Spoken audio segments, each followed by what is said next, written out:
de la siguiente manera, del verso 21 al 25.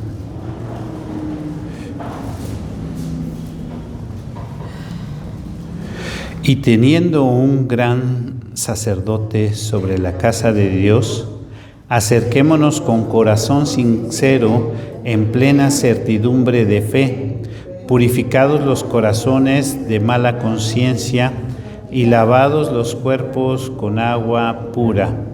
Mantengamos firme, sin fluctuar, la profesión de nuestra esperanza, porque fiel es el que prometió. Y considerémonos unos a otros para estimularnos al amor y a las buenas obras, no dejando de congregarnos como algunos tienen por costumbre, sino exhortándonos, y tanto más cuando veis que aquel día se acerca. Vamos a orar. Les invito a que inclinemos nuestro rostro y oremos al Señor. Señor, te damos gracias por la oportunidad que nos das de estar en tu casa y de buscarte. Sobre todo te damos gracias por tu palabra, porque a través de ella tú nos hablas. Queremos suplicarte que en esta hora hables a nuestros corazones, como te hemos pedido en otras ocasiones, no solamente nuestros oídos o nuestra mente, sino nuestros corazones, que seas tú el que obre, tu Espíritu Santo, a través de tu palabra, Padre Celestial. Aquí estamos, tú nos conoces, tú conoces nuestras mentes, nuestros pensamientos. Guíanos, dirígenos a meditar en tu palabra y a entender y conocerte más, Padre Celestial. Pues te lo pedimos, te lo rogamos en el precioso nombre de Cristo Jesús, nuestro Señor. Amén. Amén. Tomen sus lugares. Leo nuevamente el versículo 23 y les pido que tengan su Biblia ahí abierta también. El versículo 23 dice: mantengamos firmes sin fluctuar la profesión de nuestra esperanza, porque fiel es el que prometió. Leo nuevamente: mantengamos firmes sin fluctuar la profesión de nuestra esperanza, porque fiel es el que prometió. La carta a los Hebreos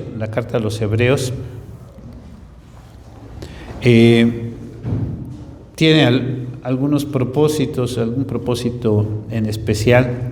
Nosotros encontramos varias cartas a diferentes iglesias en el Nuevo Testamento: a los Corintios, a los Gálatas, a los de Éfeso, a los de Filipos, y cada una de esas cartas tiene diferentes propósitos. Los primeros cristianos, los que recibieron y conocieron primero del Evangelio, fueron los hebreos. O sea, que los cristianos que tenían más tiempo de conocer de la palabra de Dios fueron, ¿quiénes? Los hebreos. Esta carta está dirigida a ellos, a los que ya tenían mucho tiempo en el Evangelio. Pero tenemos que decir que siempre hubo algunos grupos, como los judaizantes, que invitaban a los cristianos a regresar a las tradiciones judías, a volver a algunas prácticas como la circuncisión, como guardar algunos días, como comer o dejar de comer algunas cosas. Y eso no es precisamente lo que enseña el Señor Jesús y lo que enseñaba el Evangelio propiamente, ¿no? Entonces, los hebreos siempre se vieron entre las dos situaciones, entre ver y entender el Evangelio como lo enseña el Señor Jesús, y volver a las tradiciones y a las prácticas anteriores, a las prácticas viejas. Y pues a lo largo de la historia pues ha habido diferentes personas que de alguna manera confunden algunas cosas de la ley y de las tradiciones judías, y tratan de que a veces los cristianos regresen a esas tradiciones judías. Si ustedes tienen su Biblia abierta, ahí en ese capítulo 10, pues nos damos cuenta cómo está hablando acerca de la ley moral, de la ley litúrgica, de la ley o de guardar la ley, y cómo no es posible en un sentido guardar esa ley, porque es algo que pues se tiene que seguir al pie de la letra, ¿no? Hay algunas cosas que me llaman la atención. Hoy estamos en la ocasión, el momento en el que estamos reunidos este día, es porque estamos llegando al fin de un año, ¿verdad? Y estamos llegando al fin de un tiempo, de una medida de tiempo que nosotros conocemos así como un año. En algunas ocasiones hemos hablado sobre cómo en diferentes partes del mundo miden el tiempo. Actualmente todavía, a veces pensamos en tiempos del Señor Jesús, se medía de esta manera, pero hay hoy en día muchos calendarios vigentes y que en diferentes partes del mundo los están llevando. El calendario chino, el calendario hebreo se sigue llevando en algunos lugares, y de repente oímos que el año del mono, el año y bueno, ¿de qué? A ver en qué año estamos. Bueno, no saben, ¿verdad? Bueno, entonces, y la cuenta de los años y los meses no es igual en todos los calendarios, pero nosotros aquí en Occidente estamos acostumbrados a un año de 365 días y que se cumple el año. Y sabemos que cada 4 años tenemos un año bisiesto, y que se le agrega un día al año, y cosas así que estamos ya acostumbrados, pero hoy estamos llegando al final del año. La Biblia nos habla acerca de la importancia de medir los tiempos. Desde Génesis, en el primer capítulo, cuando Dios creó el sol, la luna y las estrellas, dice la Biblia que los creó con el propósito de que el hombre pudiera medir los días, los meses, los años, para que tuviéramos de alguna manera un control del tiempo. Y es importante en algún momento que si Dios es puntual en algunos aspectos, y si pensamos por ejemplo en la naturaleza y todo, Dios es puntual. Dios de alguna manera también nos pide a nosotros que consideremos, veamos, pongamos atención en la cuestión del tiempo. Aunque es importante decir que no debemos de meter a Dios, lo voy a decir de esta manera, en la dimensión del tiempo, ¿verdad? Porque lo que la Biblia nos enseña es que Dios es el que creó el tiempo y Él no está sujeto al tiempo. Es más, la Biblia lo que dice es que Él es el principio y el fin. Dice así literalmente: yo soy el alfa, el omega, el principio y el fin. Y nosotros regularmente tratamos de meter a Dios en nuestras dimensiones que son, por ejemplo, el espacio, ¿no? Dios es muy grande, muy grande, muy grande, y les enseñamos a los niños ese coro de el amor de Dios es maravilloso, tan alto que no puedo estar arriba de Él, tan ancho que no puedo estar afuera de Él, tan bajo que no puedo estar abajo de Él. Y pensamos y nos imaginamos Dios metido en la dimensión del espacio. Pero parece que también debemos de entender que el tiempo es una dimensión en la que nosotros nos movemos, pero Dios, Él trasciende eso, Él vive en la eternidad. Él nos ha puesto a nosotros que estemos sujetos al tiempo, pero Él mismo no está sujeto al tiempo. Él va y hace y viene como Él le place. Tienen su Biblia abierta en el capítulo anterior, el capítulo 9, para ver un poco el contexto. Hay algunas expresiones que me llaman la atención. Sobre todo habla al final del capítulo, de ese capítulo 9, y describe, o lo titularon así, esa última parte del capítulo: el sacrificio de Cristo quita el pecado. Pero me parece importante o interesante ver de algunos aspectos, ¿no? Que dice desde el principio del mundo y hasta la consumación de los siglos. Lo leo el verso 26. De otra manera, le hubiera sido necesario padecer muchas veces desde el principio del mundo, pero ahora en la consumación de los siglos se presentó una vez y para siempre por el sacrificio de sí mismo para quitar en medio del pecado. Y después habla de cómo nosotros sí estamos limitados al tiempo, porque habla de la muerte, dice el versículo 27, y de la manera que está establecido para los hombres que mueran, ¿qué? Una sola vez, y después, ¿qué? El juicio. Entonces, Dios no está limitado al tiempo, pero nosotros sí estamos limitados al tiempo. Y nosotros, pues un día nos vamos a morir, ¿verdad? No sabemos cuándo, pero lo que sí sabemos y lo que nos dice la palabra de Dios es que al final del tiempo habrá ¿qué? Un juicio. Bueno, el texto nos está hablando y nos presenta algo muy interesante, porque Cristo, que trasciende el tiempo, Él vino a morir y a dar su vida una sola vez para llevar el pecado de muchos, dice el verso 28. Así también Cristo fue ofrecido una sola vez para llevar los pecados de muchos y aparecerá por segunda vez sin relación con el pecado para salvar a los que le esperan.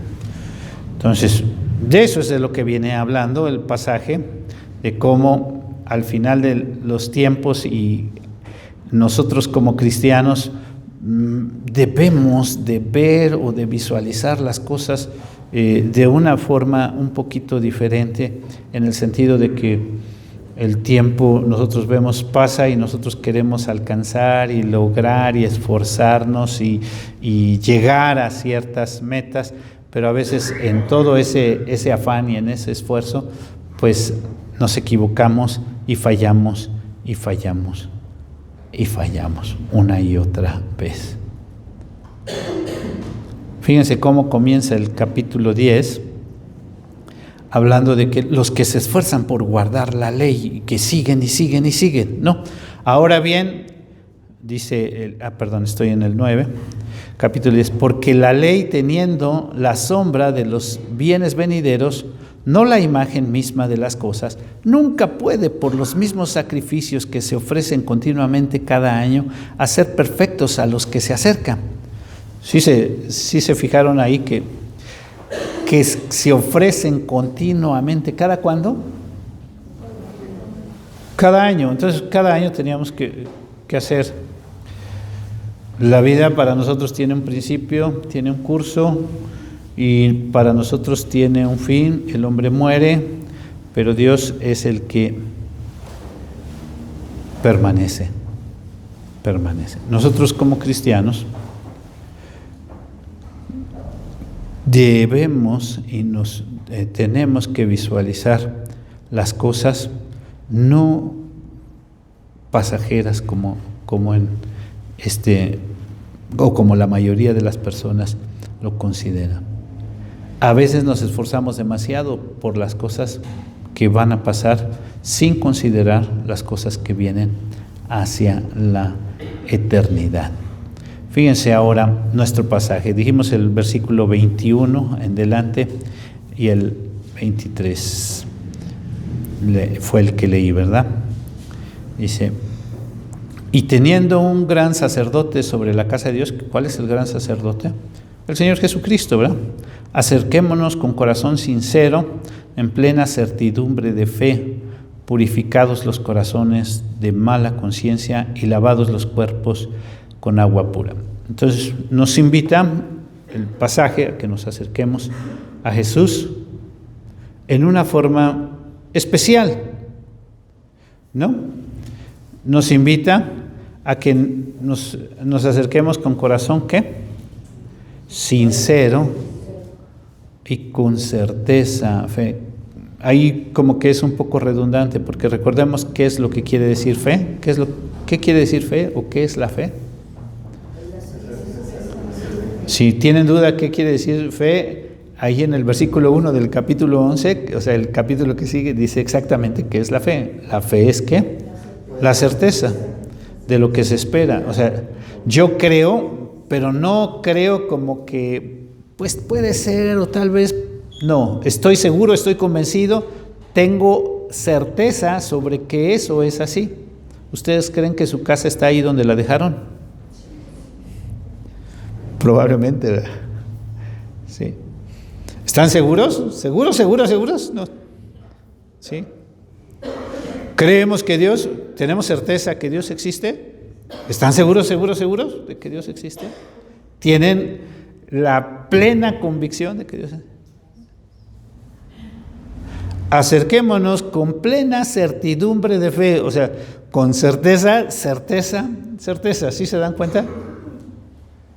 Purificados los corazones de mala conciencia, porque a veces nuestra mente va para muchos lugares, pero ¿cómo purificamos nuestro corazón? O sea, ¿cómo le hacemos para presentarnos a Dios purificado nuestro corazón? Bueno, pues algo que puede parecer muy difícil o muy... ¿Qué vemos, qué oímos, qué...? Y mucha gente dice, ay, pues es que ahí les prohíben. No. Si yo realmente quiero acercarme a Dios, si yo realmente es mi anhelo tener comunión con Dios, lo que la palabra de Dios me dice, bueno, que me acerque ¿cómo? Con un corazón sincero y purificado los corazones de mala conciencia. Entonces, si es cierto lo que por ejemplo, ahorita un tema muy en boga es la música que oímos, y lo menciono propiamente porque ahorita se oye mucho las grandes compañías que tienen muchos seguidores y muchos... ¿De qué tipo de música es? Es increíble la letra de las canciones de las que más se escuchan en este momento. Pero lo sorprendente es cómo se ha comprobado que esas letras influyen en las personas o en los jóvenes, ¿no? Entonces, ¿qué oyes? Ay, es que ahí me prohíben oír. No. Nada más la palabra de Dios, si Dios te invita a que tú te acerques a Él con un corazón puro, entonces, ¿qué oyes? ¿Qué ves? ¿Qué haces? ¿En qué te ocupas? Y cada quien tiene que considerar qué es lo adecuado y lo que agrada a Dios. Repito, la cuestión de la música es nada más un tema, pero ahí hay muchos temas sobre nuestros sentidos y cómo se afectan nuestros sentidos en muchos aspectos. Dice entonces en este pasaje: purificados los corazones de mala conciencia y lavados los cuerpos con agua pura. Lavados. Entonces debo venir bien bañadito, bien arregladito, peinadito. Bueno, a mí me llama la atención en la cuestión en el Antiguo Testamento, y hablando un poquito, fíjense los hebreos, que el sacerdote, antes de entrar al lugar santísimo, tenía que lavarse, bañarse, incluso así lo dice literal, cambiarse los calzones. Había unos calzones especiales que tenía que cambiarse y todo, para poder entrar delante de la presencia. Pero todo ese rito era un símbolo de cómo las cosas exteriores en nuestra vida sí importan, sí es algo que trasciende, cómo me conduzco, cómo actúo, lo que hago, incluso lo que he visto, lo que como, cómo me expreso. Y entonces sí, viene el versículo 21, mantengámonos firmes sin fluctuar la profesión de nuestra esperanza. Me llama mucho la atención porque podría parecer, fíjense, de lo que venimos hablando y del día tan especial que es hoy, ¿no? A veces, cuando llega este día y decimos, bueno, se termina un año, damos gracias a Dios por todas las cosas que nos permitió este año que pasó. Ahora sí, este año que empieza, yo voy a procurar hacer las cosas de otra manera. Échale ganas. Le voy a echar ganas, ¿no? Y cuando leo a primera vista el texto, parece que el texto me está diciendo, pues échale ganas, mantengámonos firmes, ¿no? Vamos a esforzarnos. Pero el texto nos está llevando a que nosotros nos mantengamos firmes, no por nosotros mismos, porque muchas veces nosotros nos esforzamos y lo que pasa regularmente es que siempre fallamos. Repito, nosotros decimos, ahora sí, este año que vamos a empezar, ya terminé este año y terminé así, le doy gracias a Dios. Ahorita quiero hablar un poquito sobre este año que pasó, pero ya este año que viene, primero Dios, voy a hacer las cosas así. Pero lo que está diciendo el texto, fíjense, sin fluctuar la profesión de qué. ¿Sí tienen ahí su texto? A ver, yo no veo que lo tengan, porque no. Estoy en el versículo 23, mantengámonos firmes sin fluctuar la profesión de nuestra esperanza, porque fiel es el que prometió. Fíjense, cuando nosotros tratamos de hacer lo que nos parece lo correcto, que es como viene hablando el capítulo al principio, los que tratan de guardar la ley y decir, esto es lo que hay que hacer, esto es lo que hay que hacer, esto es lo que hay que hacer, siempre fallan, siempre se equivocan. Pero nosotros tenemos una esperanza, una confianza, y esa esperanza, esa confianza, ¿quién es? Es Dios. Y quien nos permite hacer las cosas de una manera bien, no es nuestras fuerzas, no es que nosotros le echemos ganas, sino es ¿quién? El que es nuestra esperanza. No dice, mantente firme y ahora sí no te muevas, no. Mantente firme sin fluctuar en la esperanza. La esperanza tiene que ver con dos cosas. Tengo esperanza y tengo confianza con lo que Dios ha hecho por mí. Tengo confianza por eso. Repito, por lo que Dios ha hecho por mí. Y tengo esperanza y tengo confianza por lo que Dios hará por mí. Lo repito esto. Y fíjense, hoy que estamos en este último día del año, tengo esperanza y tengo confianza y tengo gratitud por lo que Dios hizo por mí. ¿Qué ha hecho por mí? Murió por mí en la cruz. El Señor Jesús dio su vida para que yo pueda vivir. Tengo esperanza en eso. ¿Le creo a Dios? Si creo en eso, tengo esperanza en lo porvenir. Tengo una firme esperanza, una firme convicción de que lo que Dios quiere para mí es lo mejor. Así, si yo permanezco firme en lo que creo, quien me sostiene no son mis fuerzas, quien me sostiene es Dios, porque Él es el que me da las fuerzas. No sé si está claro esta parte. Lo repito nuevamente.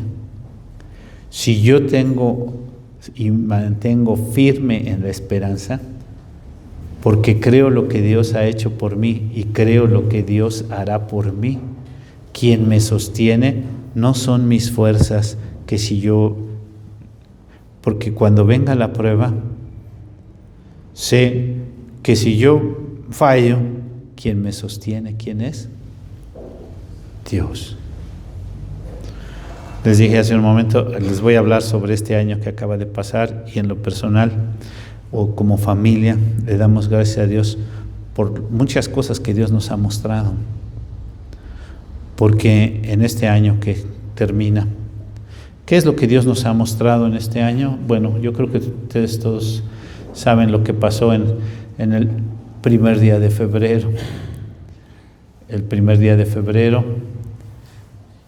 Y cuando uno visualiza las cosas, sobre todo lo que está pasando, y cómo de repente Dios dice, aquí tú te detienes, y aquí hacemos una pausa, entonces nos damos cuenta, bueno, yo creo que todos lo saben, lo que pasó el 1 de febrero, bueno, el 1 de febrero creo que todos saben, me dio un infarto, y después de que me dio un infarto estuve prácticamente en las cuestiones de la iglesia 3 meses, por lo menos 3 meses, sin ni siquiera bajar aquí, yo estaba ahí arriba, y después comencé a bajar nada más a los cultos, no a predicar ni nada, y después poco a poco comencé a participar en una y en otra predicación, y ahorita pues Dios ya me permitió retomar casi, yo diría como el 80% ya de las actividades de la iglesia. Creo que la mayoría sabe también que trabajo en el gobierno, y fue hasta el mes de octubre que me presenté al trabajo en el gobierno.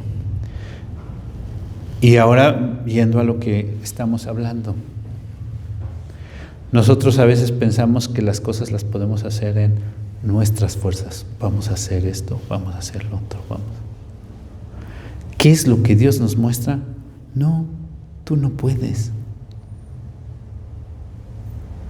Las cosas no dependen de ti. Yo soy el que tengo el control. Y Dios muestra cómo Él tiene el control, y yo lo veo principalmente en su iglesia. Porque la iglesia no es mía definitivamente. ¿La iglesia de quién es? De Dios. Él la compró, y lo voy a decir de esta manera, Él la compró con su sangre preciosa, y de ninguna manera depende de que yo esté o no esté. Depende de que Dios la sostenga y la guarde. Y puedo decir lo mismo con mi vida. Ahora, no dependo de mí mismo. Y ahora fíjense, si leemos nuevamente el versículo 23, mantengámonos firmes y sin fluctuar la profesión de nuestra esperanza. No es que échale muchas ganas, sino confía en Dios, en lo que Dios ha hecho por ti y en lo que Dios va a hacer por ti. Y Dios muestra, a pesar de cualquier situación que se pueda enfrentar, su poder, su bondad, su gracia. ¿Estamos confiando en lo que Dios ha hecho por nosotros? Sí. ¿Estamos confiando en que este año que está por empezar será Dios el que nos va a sostener? Pues sí. Y que no dependemos de nosotros, sino dependemos ¿de quién? De Dios, solamente. Y las cosas son de Él. Él es el que nos guarda y nos sostiene. Entonces, fíjense, lo que nos está invitando el pasaje es a que nosotros le entreguemos todas esas cosas por las que te preocupas, por las que te afanas, por las que has alcanzado y a lo mejor no has alcanzado este año. Que le demos gracias, Señor, si estoy aquí es lo que tú me has permitido. Y veamos y le demos gracias a Dios, porque yo lo puedo decir y lo digo de esta manera. Dios nos ha mostrado sus bendiciones en una forma muy, muy especial, a través de la iglesia, a través de los hermanos, a través de los pastores hermanos. Ustedes han conocido mucho más pastores y han visto más cosas que en la iglesia. Y el cuidado de Dios para con nosotros no depende de nosotros. ¿Sí? Agradecemos por lo que Dios ha hecho y confiamos que las cosas hacia adelante no dependen de nosotros, sino dependen ¿de quién? De Dios. dependen completamente de Dios. Versículo 24. Dice, y considerémonos unos a otros para estimularnos al amor y a la buena obra. Entonces, si yo me doy cuenta de que quien me sostiene es Dios y que si sigo aquí es porque Dios así me lo ha permitido y porque yo veo que el que de su gracia Él es el que me da, debo de considerar a los hermanos y a mis hermanos en Cristo que también están pasando por las mismas situaciones. ¿Tú pasaste por esto este año? Yo pasé por esto. ¿Tú pasaste por esto? Yo te puedo compartir lo que hemos pasado y podemos seguir adelante, y como hermanos debemos de motivarnos y animarnos y estimularnos, porque entendemos como hermanos en Cristo que no depende de nosotros, depende de ¿quién?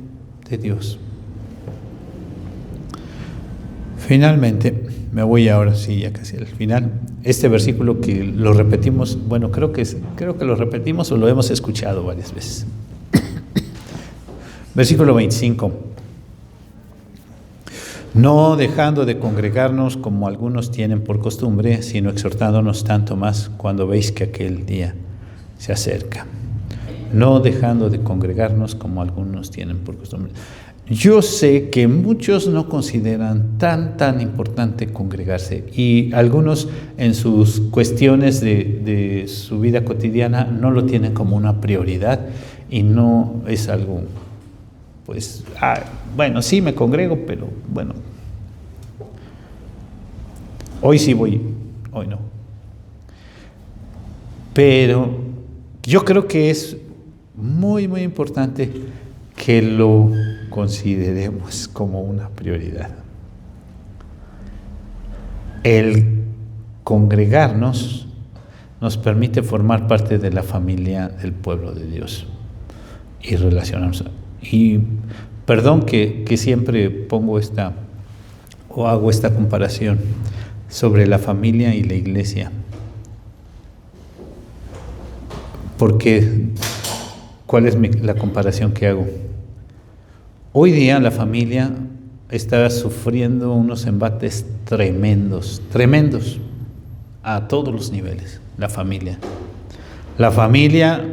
desde el matrimonio como el núcleo, la parte principal del matrimonio, y aún en la iglesia tenemos diferentes situaciones familiares, que es importante, que yo estoy convencido que si estamos aquí y estamos atravesando por una situación familiar, es por la gracia de Dios que nos permite y que nos quiere llevar a que sanemos todas esas situaciones familiares.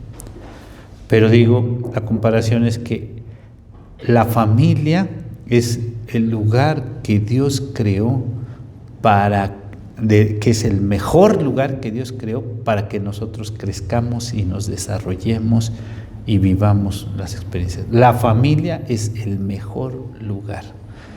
Todas las familias tienen sus situaciones, todas las familias, o sea, no hay familia perfecta, todas las familias tienen diferentes cosas que enfrentan y diferentes problemáticas. No hay familia perfecta. Sin embargo, la familia es el mejor lugar para que podamos crecer y desarrollarnos y tener esa convivencia. Eso estoy convencida. De la misma manera, la iglesia es el mejor lugar donde podemos crecer y desarrollarnos y aprender a estimularnos realmente al amor. Eso también estoy convencido. No hay familia perfecta y no hay iglesia perfecta. Cada familia tiene diferentes situaciones, cada iglesia tiene diferentes situaciones que tiene que enfrentar. Hay personas que dicen, yo voy a esta iglesia, yo voy a esta iglesia, yo voy a esta iglesia, y en todas, bueno, sí, es cierto, en todas va a encontrar diferentes situaciones. Quizá porque lo que está buscando no es lo oportuno, lo correcto. Pero dice el texto, no dejando de congregarnos. Qué importante es realmente congregarnos y tenerlo como una prioridad, como parte de nuestro día a día y no simplemente como un de vez en cuando. Hoy estamos llegando al final del año y hay una situación que se da en todas las iglesias. A mí me ha tocado ver en varias iglesias que hay diferentes números de miembros. Les voy a decir, ustedes saben, por ejemplo, que ¿cuántos miembros hay en esta iglesia en plena comunión? O sea, personas que han crecido, se han desarrollado, se han bautizado y se han comprometido a estar en la iglesia. ¿Saben cuántos miembros en plena comunión hay en la iglesia?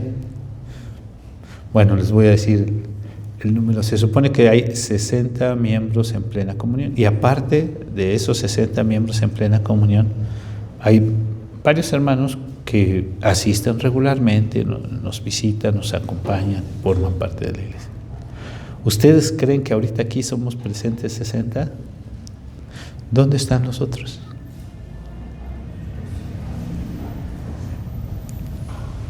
¿Será importante congregarnos?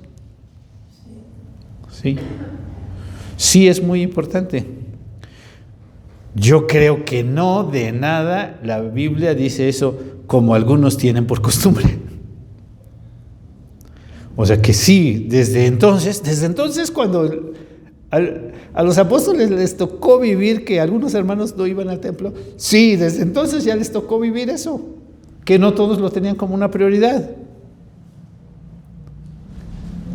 Pero dice que nos exhortemos, y algunos entienden exhortarse como regañar, o sea, voy a ir a regañar al hermano para que ya no deje de venir. No, exhortarnos, la palabra tiene que ver más con animarnos, a que reconozcamos, es importante que estemos juntos como pueblo de Dios.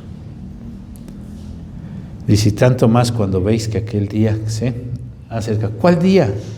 Está hablando, sí, ya lo mencioné hace un momento. ¿Qué día? Un día vamos a morir y un día vamos a presentar cuentas delante de Dios.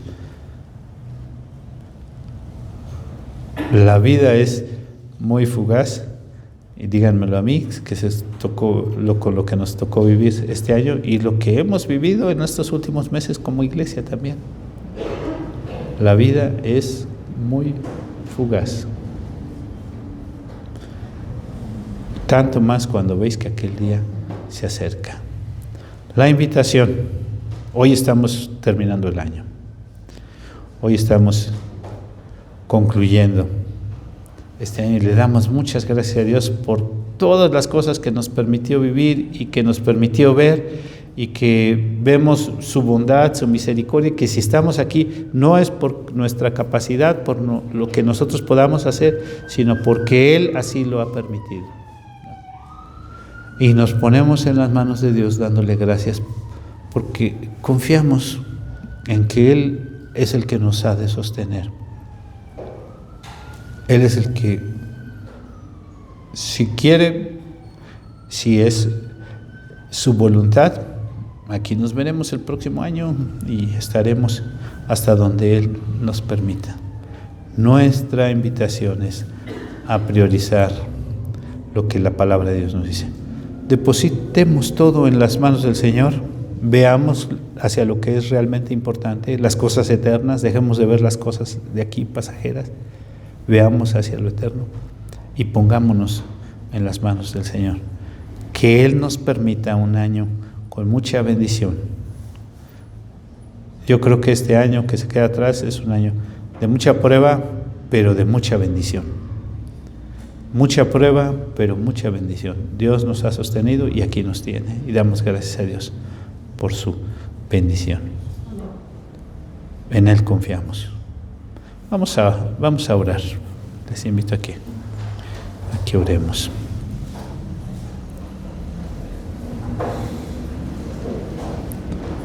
Señor, te damos gracias por que vemos tu palabra que nos invita a tener esa confianza, a estar firmes en la esperanza, estar firmes y constantes, sabiendo que tú eres quien nos sostiene, no nuestras fuerzas, no nosotros que somos muy capaces, no nosotros que le echamos ganas, no, sino eres tú quien nos sostiene en todo momento. Gracias, porque hasta ahora nos has sostenido. Y Señor, queremos suplicarte que tú pongas en nuestros corazones el realmente buscarte, el confiar en lo que es realmente nuestra esperanza, lo que tú has hecho por nosotros y lo que tú harás por nosotros. Te damos gracias. Bendice, Señor, cada corazón y danos, Señor, ese deseo de honrarte, de servirte, de exaltarte solamente a ti. Pues te lo pedimos en Cristo Jesús nuestro Señor. Amén. Amén.